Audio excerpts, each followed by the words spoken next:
बच्चों को दुआएं, बड़ों को सलाम। फिजा है मेरा नाम, तारों से होंगे हम कलाम। शो है आपका अपना, तारों से करें बातें। इस तरफ हमारे मौजूद है उस्ताद शेर अली खां, उस्ताद मेहर अली खां कवल, और इस तरफ मेरे मौजूद हैं परियों की शहजादी हमारी प्यारी सी संगीता बाजी। आप ब्लश करती हैं तो हम भी ब्लश कर उठते हैं। देखें क्या कमाल है, उधर कमाल इधर कमाल। मैं भरी जवानी च मैडम दी फिल्मां वेखदा रहा। भरी जवानी आखो लोकी कहंदे ना मैं बचपन तो फैन हां। हाँ जी, मैं जुतियां नहीं ना खानी। बहुत बहुत शुक्रिया आपके टाइम का, आपके आने का। भाई आपका शो मैं बड़े शौक से देख रही हूँ और बड़े मज़े मज़े के सवालात माशाल्लाह इन्होंने आप लोगों ने बड़ा अच्छा उसको मिक्सअप किया, रौनक लगाई हुई हमने। क्या बात है, बहुत शुक्रिया। देखिए क्या हो रहा है आजकल, हैपनिंग क्या है लाइफ में? चिल रियली चिल चिल छुट्टियां मना रही है बिल्कुल। छुट्टियाँ अच्छा, बहुत काम किया, 12.5 साल की उम्र से काम किया। तो ये कितनी देर की छुट्टियां हैं? जब मूड बनता है तब काम करती हूँ। तो अभी कुछ चल रहा है वैसे दिमाग में, कोई प्लानिंग है? हाँ, एक दो कहानियाँ लिखाई हुई हैं, आहा, लेकिन गर्मी देख के दिल घबरा रहा है। मैडम शूटिंग ऐसी नहर से रख लेने। याद है कितनी गर्मियों में हम लोगों ने काम किया, उस वक्त तो पता ही नहीं लगता था। रियली गर्मी सर्दी कुछ नहीं पता। भाई एक साल में 5 फिल्में बनाई है, दिन रात काम किया और 5 की 5 हिट गई हैं। क्या बात है। गर्मियों च फिल्म बनती थी ना, इसे भी लोग कहते मैडम की फिल्म बड़ी गर्म है। हाँ जी, सन में जाके एक टिकट लेंदे सन नाल 3 गिलास कच्ची लस्सी दे। अच्छा मैं क्या फिल्म का नाम चौंसा है। अच्छा, मेहताब बानो और रिजवी साहब की 3 बेटियां और तीनों एक से बढ़कर एक खूबसूरत माशाल्लाह, और जिनकी फैमिली की खिदमत फिल्म इंडस्ट्री के लिए मतलब बेतहाशा खिदमत की है। तो क्या कहेंगे अपनी फैमिली सर्विसेज के बारे में? मेरी माँ को बहुत शौक था, क्योंकि उनको फिल्म स्टार देखने का बड़ा ही शौक था और निगार अवार्ड जो होता था उसमें ज़रूर जाती थी। मैं भी छोटी सी कभी ले जाती थी साथ। तो उन्होंने कहा मैंने अपनी बेटी को हीरोइन बनाना। तीनों में किसी को शौक नहीं था? नहीं, मुझे भी शौक नहीं था। आपको भी नहीं था? ना, उस उम्र में पता ही नहीं था। सिर्फ साथ जाती थी? साथ जाती। उनका रहमान साहब आ गए घर पे खाने पे, तो उन्होंने कहा मैं स्कूल से आई बस्ता वस्ता पकड़ के, उनका ये मेरी फिल्म की हीरोइन। मतलब पहले ज़माने में लड़कियां जो हीरोइन लेते थे बहुत छोटी उम्र की लेते थे। Really?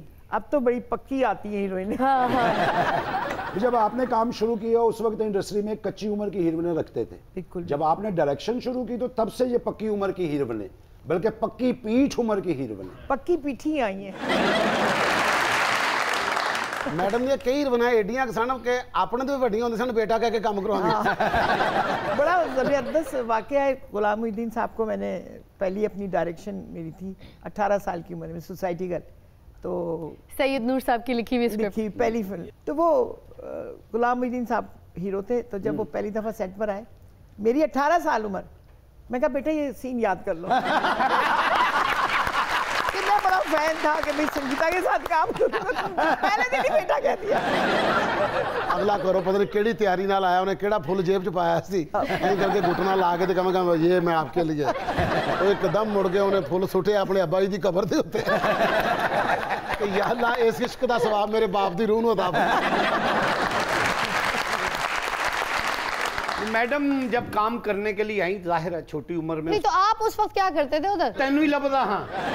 उदों बहुत सीनियर सी है, इन्हें तो मैडम की पहली फिल्म वेख के क्या सी है, बच्ची बहुत तरक्की करेगी। ओ चाचा, सवाल मैंने उनसे किया है, जवाब तुसी मैनू दे रहे हो। नहीं, इन्हां दे हीरो बड़े पक्के पीठे होंदे सन। ये सवाल भी मैंने तेनू किया।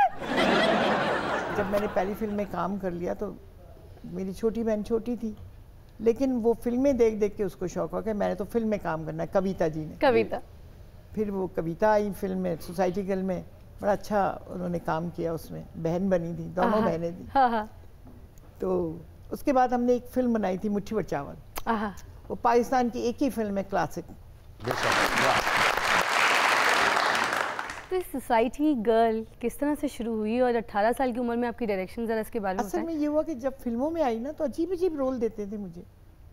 मतलब बहुत ही उम्र की हीरोइन है और मैं साइड में हूँ और मैं वैम्प हूँ, फेस ही नहीं मेरा लगता था।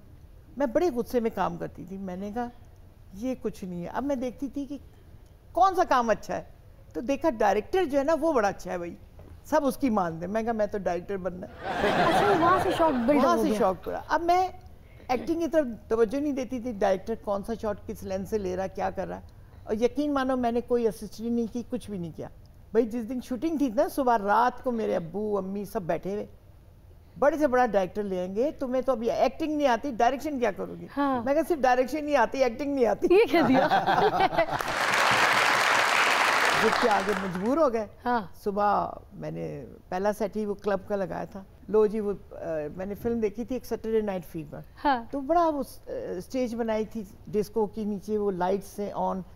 तो मैं बेवकूफ़, मैंने शीशे रख दिए, मोटे मोटे शीशे। हाँ। और जब खड़े होते कड़क कड़क कड़क तो सब टूट गए। पहला तजुर्बा ही गलत हो रहा है। अब्बा आ गए साइड, ये क्या है? हाँ। मैं कहा बस ठहर जाइए। अब आर्ट डायरेक्टर से डिस्कस की मैंने, उसने कहा प्लास्टिक की शीटें मंगाएं। हाँ।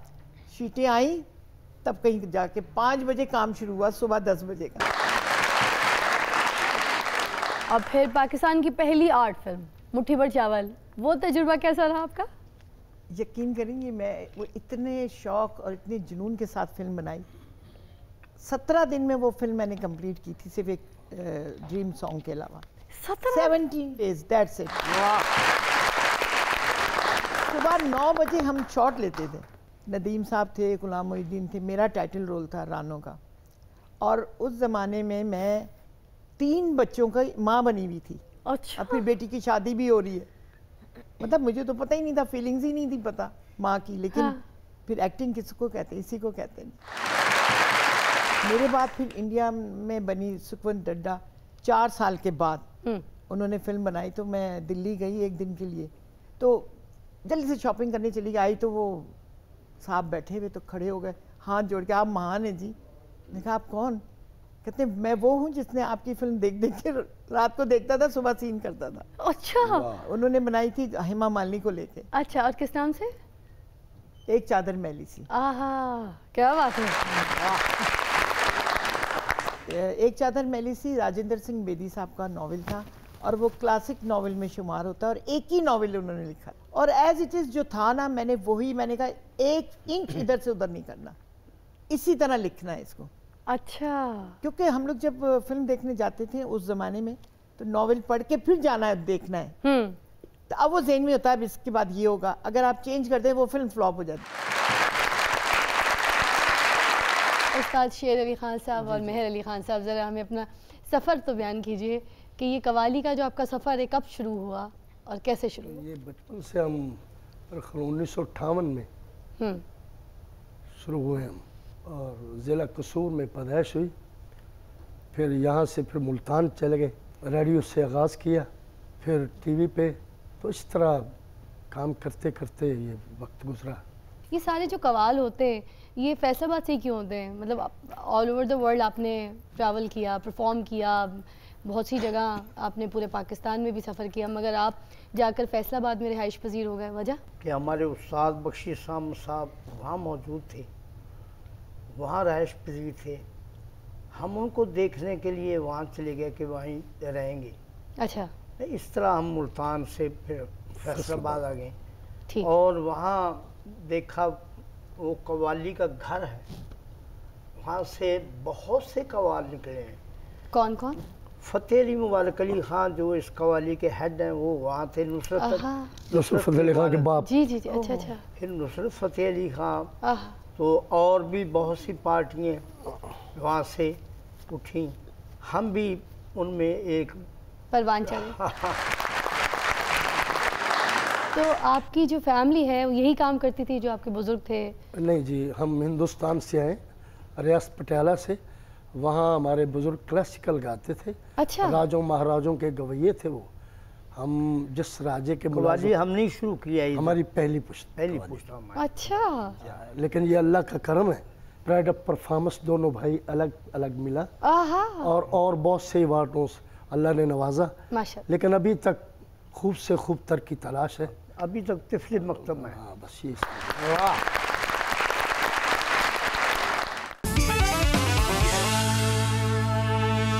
खुश आमदीद, you watching your favourite show तारों से करें बातें।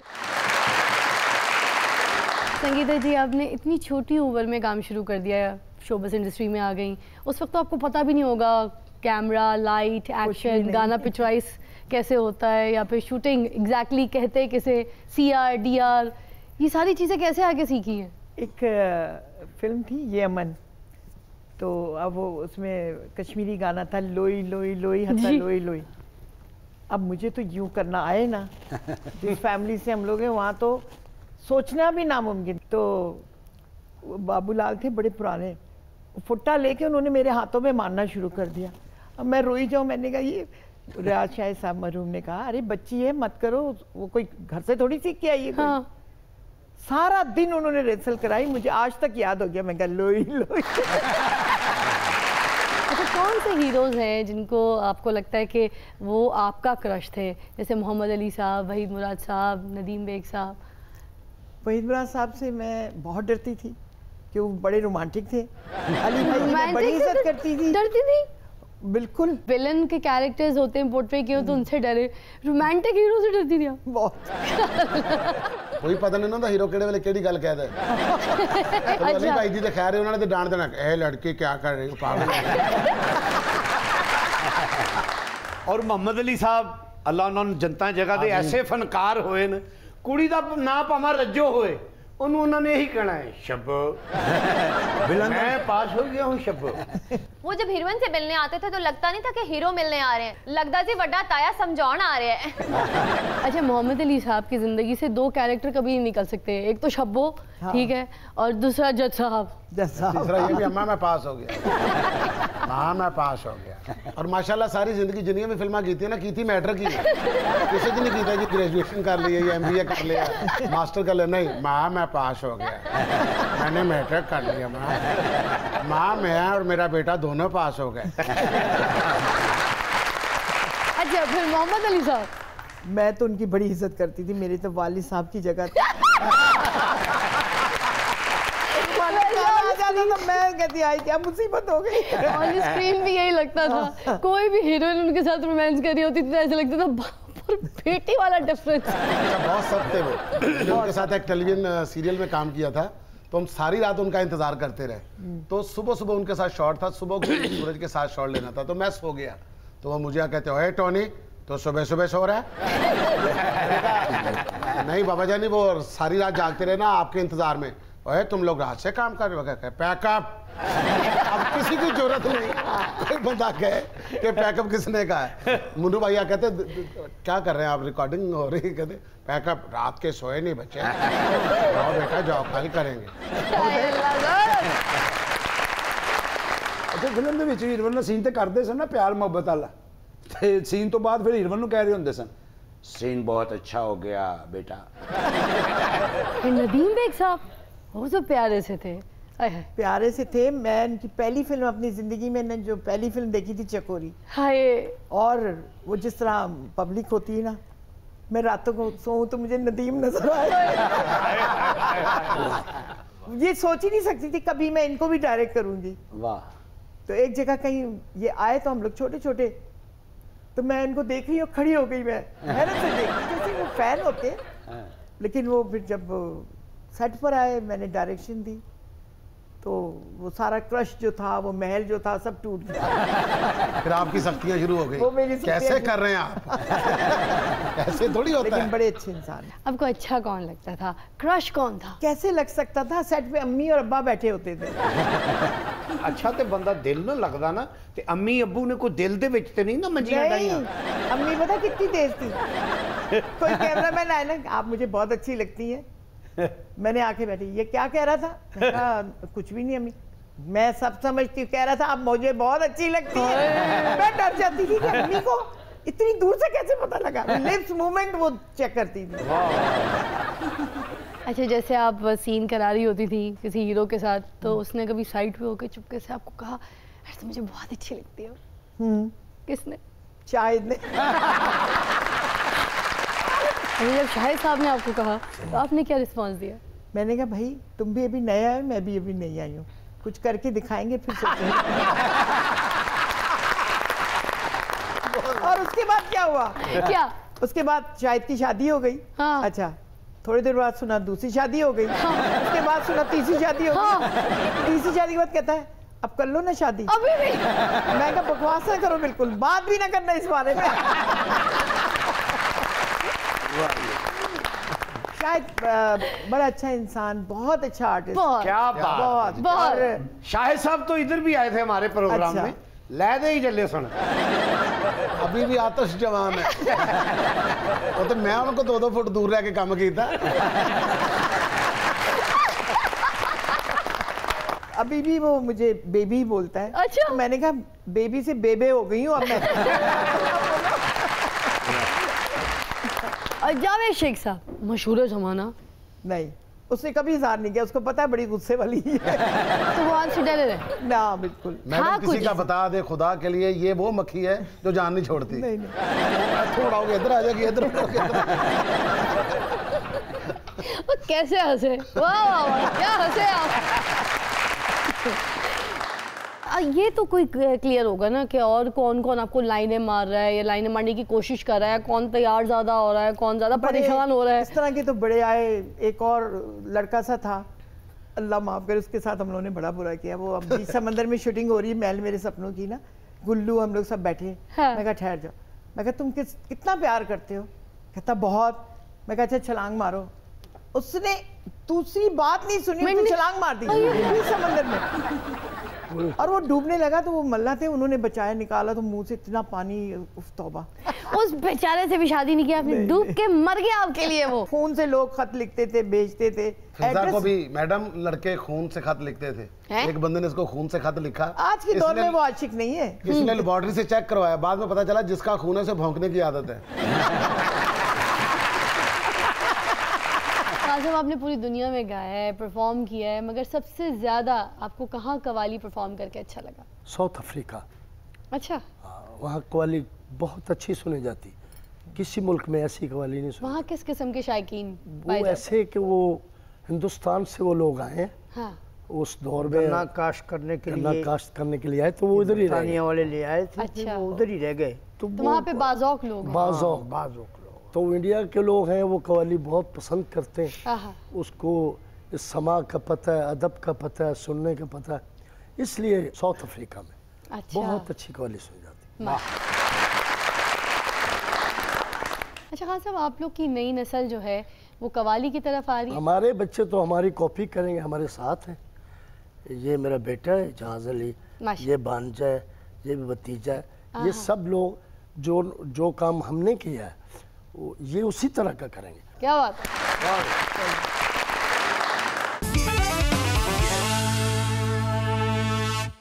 खुश आमदीद, you watching your favourite show तारों से करें बातें।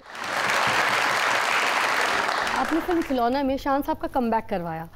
उसके अलावा भी बहुत से ऐसे स्टार्स हैं जैसे सऊद, मीरा और लैला, निर्मा, और इनका करियर जो है वो परवान चढ़ा आपकी फिल्मों की वजह से।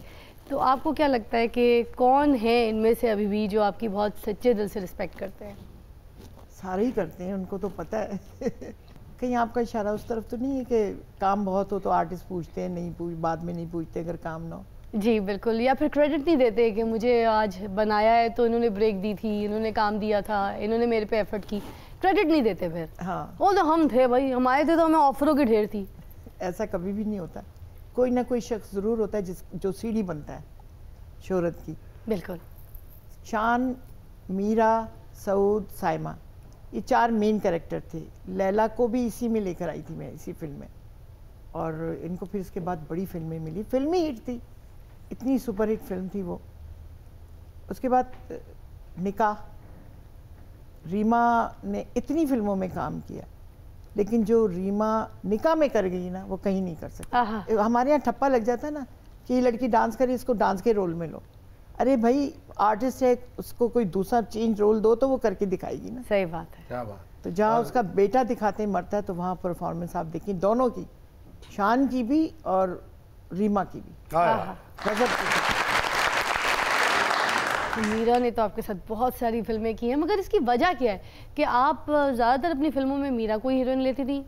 उसका एक तो फेस बड़ा फोटोजेनिक था, देखने में कुछ भी नहीं लगती, लेकिन स्क्रीन पे कुछ और लगती थी वो। कोई शक नहीं। खिलौना में एक सीन था, मैंने वाइंड अप का सीन था, उससे हो ही नहीं पाया। मैंने कहा कुछ ना करो, मुझे देखो। मुझे पहले उसका डायलॉग सारे याद किए, जैसा मैं करूँगी यूं यूं करूँगी, ऐसे हाथ लाऊंगी, वही करना, बस तुम मेरी नकल उतार दो। अच्छा, अब मैंने वो एक्टिंग करी जाऊँ, वो मेरी नकल उतारती जाए। वो शॉट आप देखें, वो लगती ही नहीं कि ये मीरा, इतना ज़बरदस्त उसने काम किया। वाह। वैसे मीरा तो हमें कहीं मिल भी जाए तो हमें लगती नहीं कि मीरा है। असल में हम लोग जो है ना, हम लोगों को रियलाइज़ करना चाहिए, एक टाइम होता है हर चीज़ का, एक टाइम गुजर गया है तो उसको रियलाइज़ करो, उसको एंजॉय करो। कई लोग जो हैं इसी गम में मर गए कि डाउनफॉल आ रहा है तो नहीं बर्दाश्त हुआ। वही बड़ा साहब थे, नहीं बर्दाश्त कर सके, डिप्रेशन में चले गए। मैं तो जब डिप्रेशन में जाने लगती जल्दी से कोई काम शुरू कर देती। बिल्कुल। फिजा जी भी जब डिप्रेशन में जाती ये भी काम शुरू कर देती, कभी किसी के घर की सफाई कर दी, किसी दी हांडी पकाई। ये तो घंटे बाद जाती डिप्रेशन च, क्योंकि जो पैसे चाहिए हम डिप्रेशन च जाती, फिर उस बाद काम ते जाती। अच्छा, मीरा के साथ भी कभी ऐसा हुआ कि आपकी अभी फिल्म करके गई हैं, आपने नेक्स्ट फिल्म ऑफर की तो आपको पूछ रही कौन हो तुम? मेरे कभी आपने कोई चंबा शंबा लगाएगा और थप्पड़ मारूंगी उसे। सारी यादें जो वापस आ जाएगी। संगीता जी, फिल्म इंडस्ट्री के आखिरी 20 साल में काफ़ी अमियाना काम हुआ, उस पर लोग आपको भी जिम्मेदार ठहराते हैं। ऐसी फजूल एक्शन वाली और वाहियात गानों वाली फिल्में करने पर आपको कोई पछतावा? नहीं, बिल्कुल नहीं। देखिए, मैं अगर एक प्रोड्यूसर की फिल्म बनाती हूँ, उसको पैसे मिलने चाहिए। पता नहीं वो घर से क्या बेच कर लेकर आया। आप ये देखिए, वो भी रोटी कमाने आया है, लगा रहे हैं। हाँ, हाँ। कई बेचारे ऐसे थे जो अपनी दुकान बेच के आए हैं कि यहाँ बिजनेस करेंगे, तो उनके लिए करना पड़ता था। अगर मैं सिर्फ अपना सोचूं तो वो तो अच्छी बात नहीं है ना। मैं हमेशा प्रोड्यूसर का सोचती थी। आज मैं कराची भी चली गई हूँ तो अभी भी प्रोड्यूसर के फ़ोन आते हैं। मैं कहा बस भैया अब तो फिल्में ही बनाना वो वाली छोड़ दी। बड़ी पंजाबी फिल्में बनाई और माशाल्लाह वो बड़ी हिट गई, बड़ा पैसा कमाया और सब प्रोड्यूसरों को पैसे मिले। अब क्या हो रहा है, मैंने ज़रा पहले कर लिया तो मेरा नाम आ गया।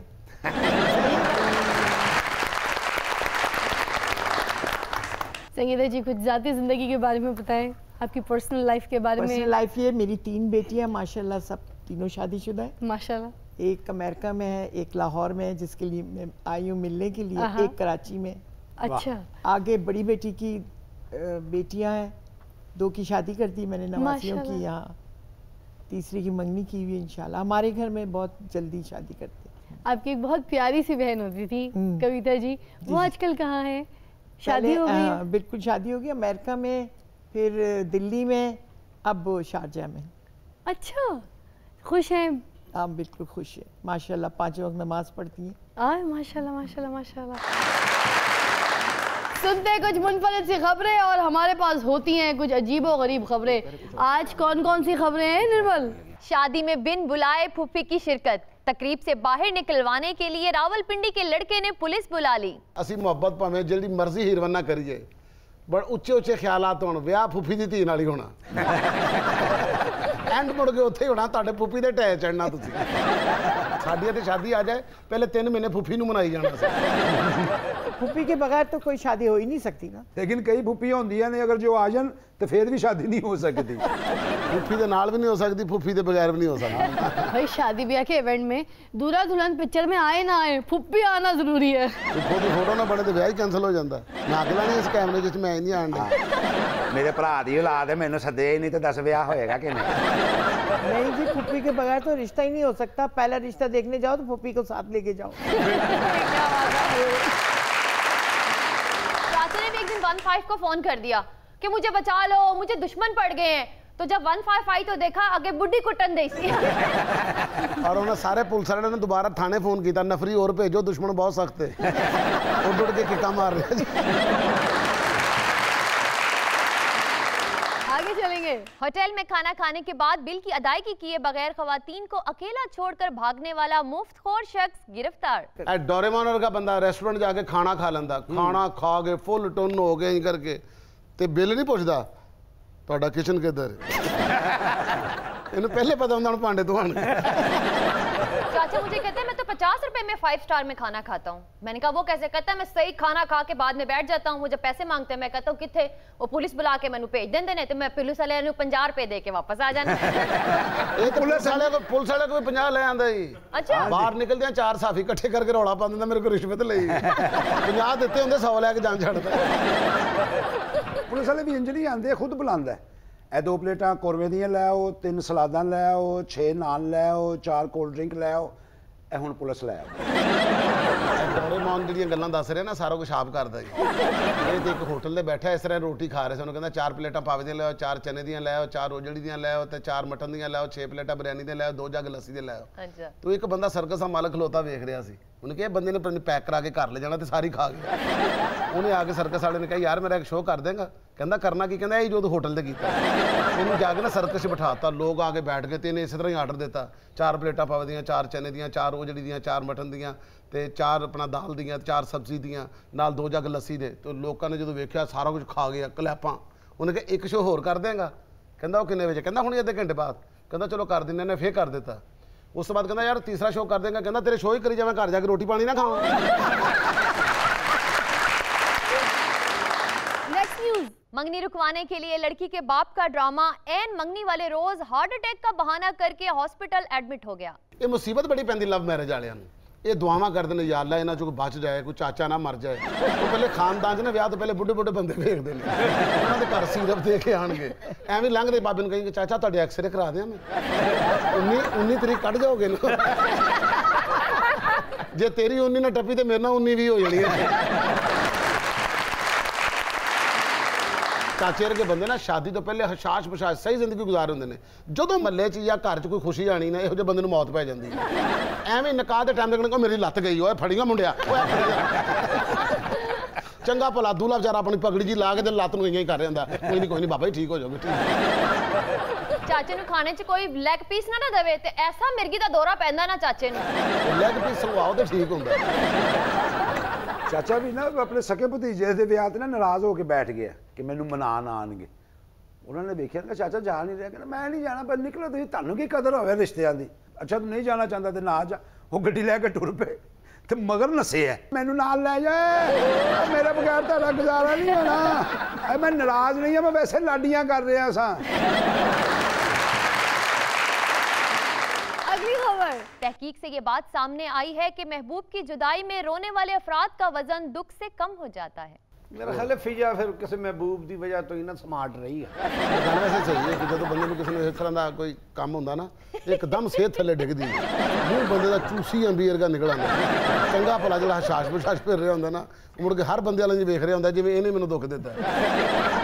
ਅੱਛਾ ਡੋਰੇਮੋਨ ਠੀਕ ਹੈ ਗਈ, ਇਹ ਪੁੱਠਾ ਹੀ ਆਸ਼ਿਕ ਹੈ। महबूब रोसे थे तो रोटी बता देता।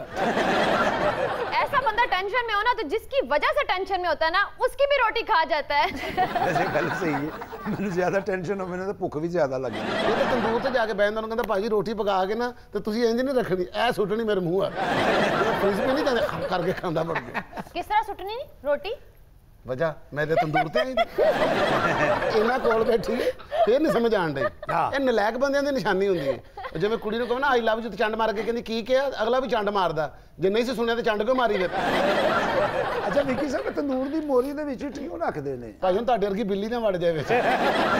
तुसीं तां अब्बा जी नूं कुੱਟਦੇ भी सुने एनजीसी इंजन करके। तेरे चार वाली तैनूं नहीं सीखना कड्ढिया विच।